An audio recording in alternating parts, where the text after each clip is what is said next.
Actually, nagabihan lang kami. Because we were supposed, ako nag-suggest ko, nga tani, Friday lang amon nga nag-roll session.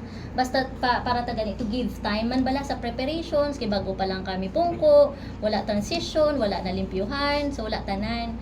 But then again, during our meeting with the city councilors, ang isa ka member, may flight siya today. Hindi mahingagaw ang Friday. So, amo na nga nag-agree kami nga subong na lang.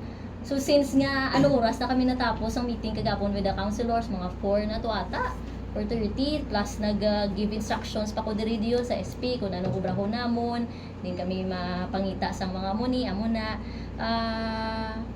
yung nagabihan kami kinanindo pa kami. So after nga nagpuli man ko mga alas 8 na tuguro, nagupod man sila sa akon puli.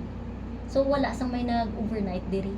So natingala lang kung may statement kung may nag-overnight. Maski magmangkot ka mo sa dalom sa security guard, wala may nag-overnight.